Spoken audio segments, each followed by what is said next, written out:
What's going on, guys? Running it back with another replay for you. We've got RTK Elvio and Rusto out here showing off, showing out. We've got a Tomb King's army being helmed by Elvio, and Rusto is on the Beastmen, one of the best Beastmen players out there.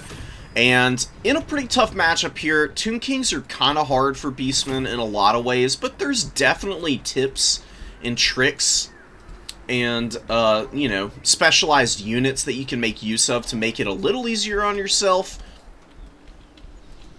We'll see how it goes. You know, we've definitely got some Goreherd out here. Goreherd just manhandle the Skeleton Warriors so badly that I kind of like the gambit of just bringing max Goreherd in the opening. The issue, though, is missile fire of any kind. Skeleton Horse Archers are so efficient against Goreherd. It is the perfect target for them to be shooting at, but they are dealing with the mobility core here, but Elvio doesn't mind this either. Throwing axes are pretty bad at counter-skirmishing, especially if they're at a range disadvantage. Missile velocity is really slow, and bows obviously have the advantage there as well, but also 140 range. Like, by the time you're trying to get in to get damage on, your opponents had not just time to react, but they've also already gotten damage off on you on the way in more often than not. Even if they're slow to respond with the kite back, they're definitely not going to suffer for it, and doing a really good job of feeding back into the main formation here, where the Skeleton Warriors can buffer out any Centaurs trying to dive. Cetra is taking a little unnecessary damage here. Not really the kind of guy you want to counter skirmish and screen with against throwing axes, because this is turning into a pretty favorable position for Rusto. You know, Cetra does have heals. He does get a pretty good Usurians off, but it is unfortunately on the wrong target here. Grog Hooves are going to take big damage, but they do have the Drunken Bravado, and this is a passive heal, or as long as their leadership is higher than Wavering, it is going to give them 0.10 per tick. They'll just heal all of that back up. They just need to pull out of combat for a minute, and they'll be just peachy. So a little bit of a waste from Cetra. It's, you know, going to be damage that isn't really reflective of any genuine value, but the Grog Hooves are actually taking some bow fire and a little bit of losses. So maybe a little more worth than it otherwise might have been, but they need to pull back. Just hide all of these throwing axes for now. Pulling off of the #1 objective with the infantry as well. Pretty good. This is pretty good decision making from Rusto. This is a hard formation to crack right now. You see the Ushabti and the Great Bows. You don't want to give these guys free shooting right now. Doombull might need to tuck into the woods a little more. We've got the caster hiding in the woods here, just on foot with Traderkin as cheap as possible. Bestial Surge being the passive ability. I don't think you need it if you're going to bring Traderkin, honestly. With Traderkin, you want to try and get as many overcasts of it as possible. Big surround coming in from the Beastmen, which is a pretty good idea, but the Nehekara Horsemen are going to win any fight against Centaurs. They've got better combat stats over the long-term engagement. They might take worse charge damage, but if they get a little bit of support here, they should be able to beat these Centis. Being undead helps a lot. They've got decent leadership as well. We'll see how they do, but they're getting beat up just because the throwing axes are getting some good overlapping fire in on them. Oh, but there's more horsemen here. There's also sepulchral stalker fire coming in, and the Centis don't get on top of these stalkers here. And just two of these guys are very isolated. The other throwing axe is a little too far away to support. Good engages in the front line. We do recap the #1 here for the Beastmen. Centis with throwing axes collapse on the Horse Archer skeletons, which is awesome, and one Nehekar Horseman does go down. These Centaurs did fold them up, getting countercharged by another Nehekara Horseman here. More Skeleton Horsemen coming out, and I feel like the mobility game is probably going to go pretty favorably for the for the forces of the Tomb Kings here. And now they are losing one horse archer, but this Centaur unit does need to get the hell out. Taking big damage here. These, oh man, big volley coming down from Ushabti Great Bows. Just killing multiple models of these Centaur throwing axes, piercing through them. They also get hit by a Usirians. Oh no, the Groghooves get hit yet again by Usirians. Big damage. Just an excellent spell for chewing on mobile cavalry type units. And Rusto is definitely suffering the worst of these trades here. Skeleton Horsemen are cleaning up the Centis here. These Centaur throwing axes have taken big damage and really haven't gotten tremendous value yet. Now, they've certainly got a path in still. Groghooves, though, with 100 value is really disappointing. They definitely need to get something moving here. Now, the Goreherd have cleared a lot of the front line. We do have a Gorgon and the Dune Bull beating up on Ushabti right now. Should definitely just focus on cleaning these guys up. Oh, but some Minos with great weapons coming in here to answer these guys. Really nice choice. Ungor Raiders creeping forward. I do love Ungor Raiders. Now, they can counterfire the Skeleton Horse Archers a little better just because they've got Stalk and they can creep around the battlefield some. I do think that they're probably your better option for missile fire in the early game. Good volley from these Centaurs with throwing axes, getting a good volley off on Cetra, and he's a little isolated right now. Doombull does go in, but gets bounced over. You know, Minotaur Mass being a little funky is always going to be pretty hilarious to watch. Good mass on that guy. I didn't realize that he had 3,500 mass. That's kind of crazy, honestly. Cetra needs to get the hell out of here, actually. He's in a pretty bad combat here. Good Traderkin coming down onto the Eyes of the Desert. It says that it's best on single entities, and that is true, but it does pretty good damage to monstrous infantry as well. Just the standard cast, not upgraded or anything, but taking these guys down about 15% of their HP there. Beastmen holding on the number 3 objective really nicely. Lots of mobile units out here for the Tomb Kings. Not a lot of infantry, and they are struggling on cap weight. Gonna have to move out here at some point. Beastmen doing a really good job of hanging onto the objectives, and do have a bit of a value lead. I think that's a little bit unreflective of the genuine situation, though. Minos are on the Eyes of the Desert, though, and this is a big catch here. This is actually a pretty critical moment here. The Skeleton Spearmen are pushing back the Ungor Raiders.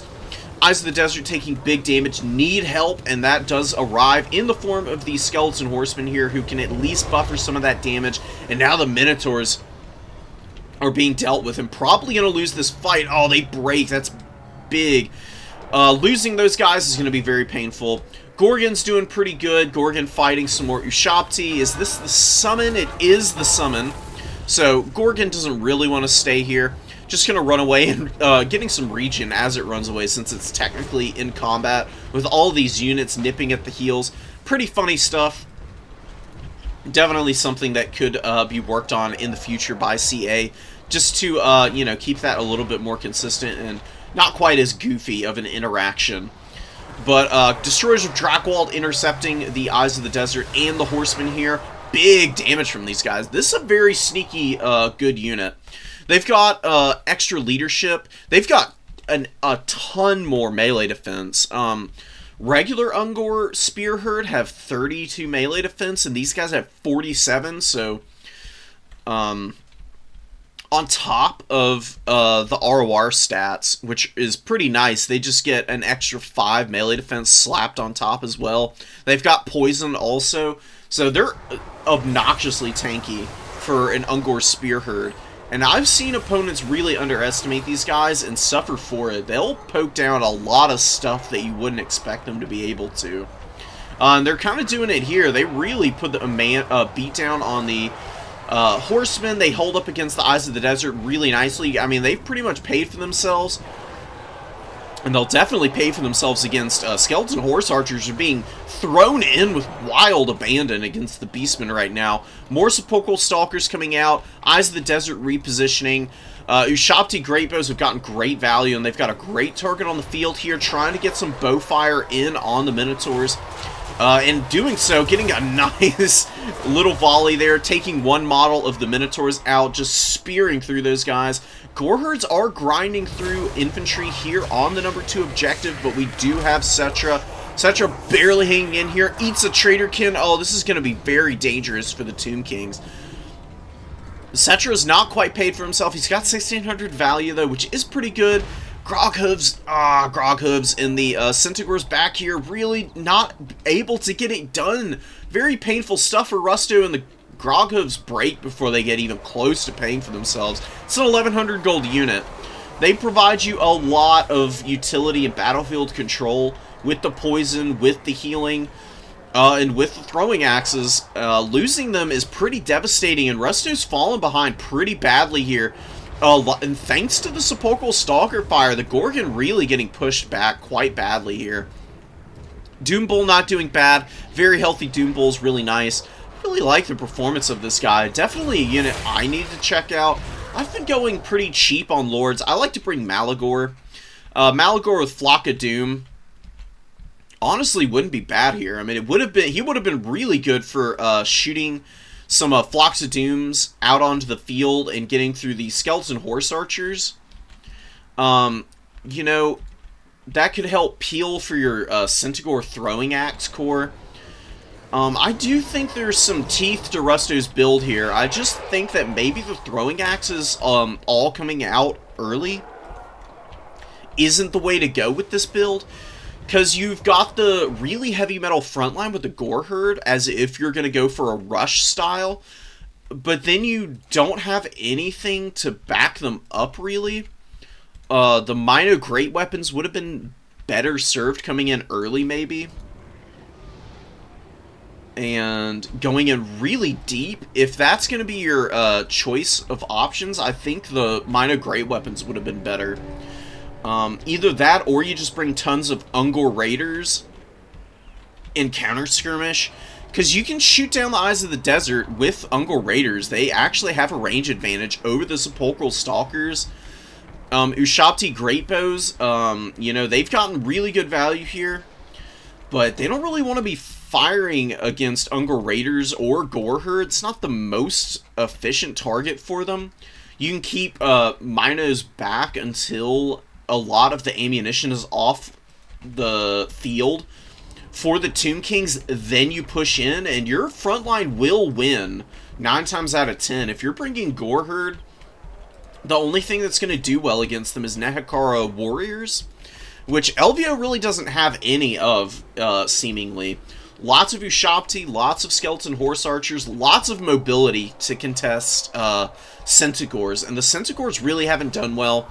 The targets that have been doing well are stuff like the Doom Bull, Goreherd. The Ungor Raiders are doing pretty nicely for themselves. You can see 700 value on an Ungor Raider, man.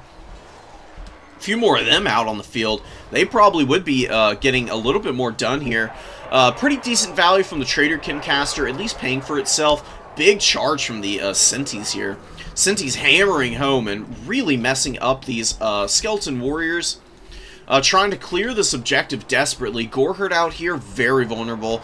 They just get focused down by Ushabti and Skeleton Warriors. Really nice stacking from Elvio here. Not leaving the Ushabti just to fight these guys alone. Goreherd can do surprisingly well just with the decent stats and weapon strength. They'll chew on Ushabti pretty good. Just not something you want to do unsupported. And Elvio obviously showing the practiced Tomb Kings play here. Very disciplined, moving up Warriors and Ushabti alike together.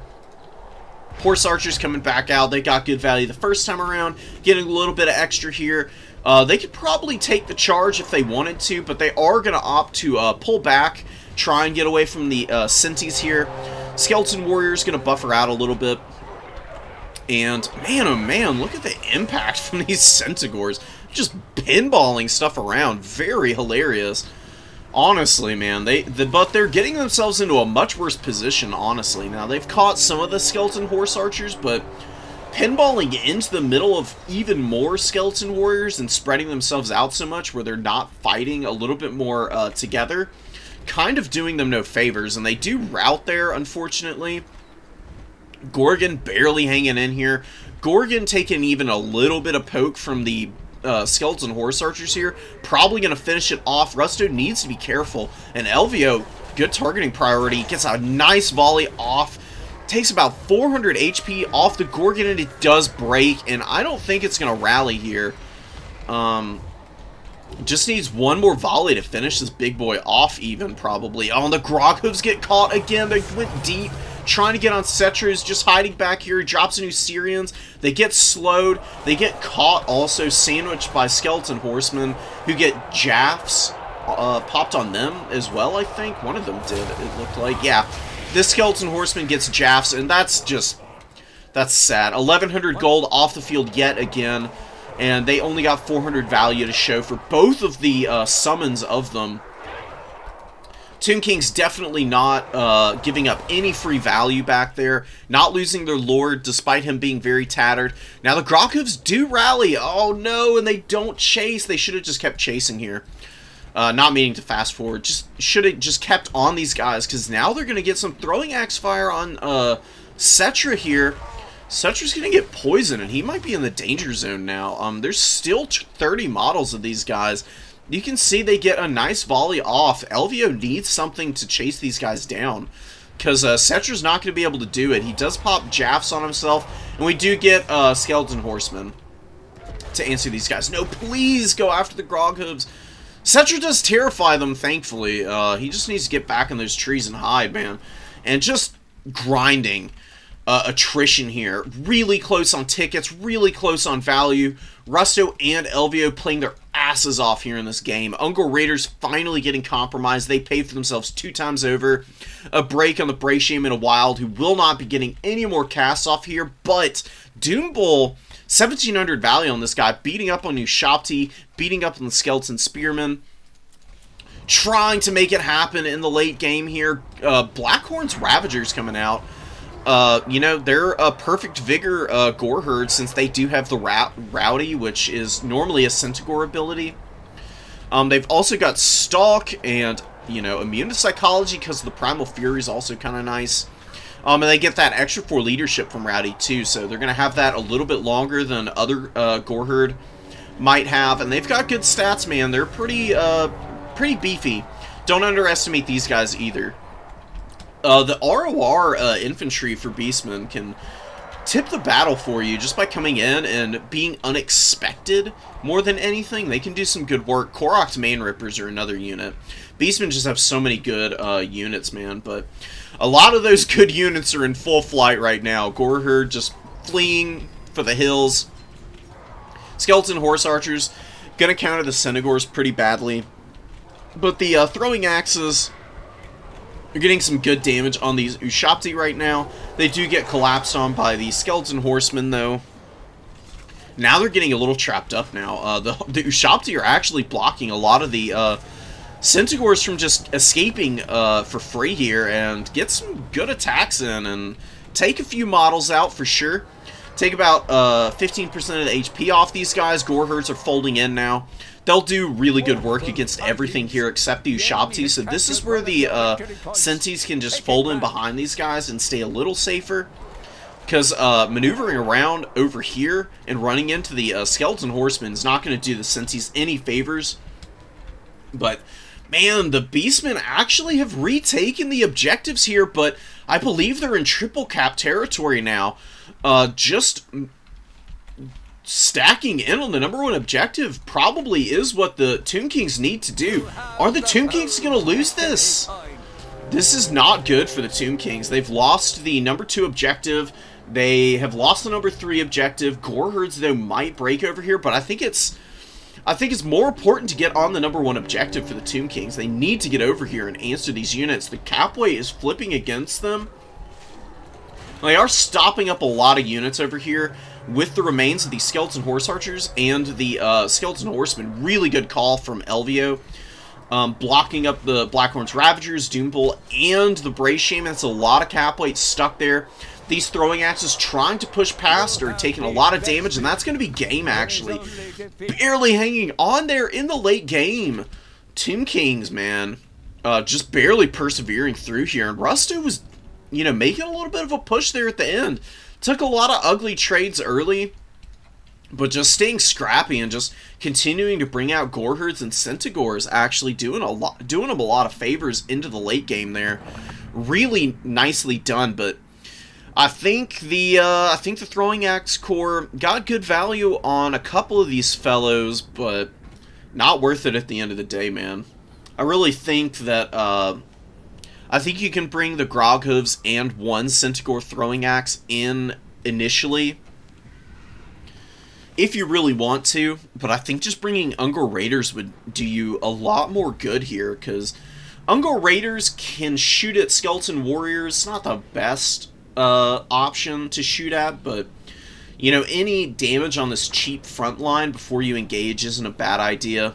Your Goreherds, they do want to fight stuff like this and grind through it, but Ungor Raiders can get a little extra damage to make their job in the initial engagement a little easier. Then if anything tries to answer them, you can always bow fire those down. Sepulchral Stalkers have shorter range.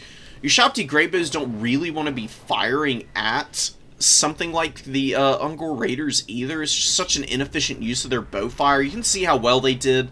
Most of this is from the first time around they came out. I don't think they got resummoned now that I'm thinking about it, but just shooting Groghooves, shooting these Centaurs, they just got fat value, and you can't allow the Tomb King shooting to get good value.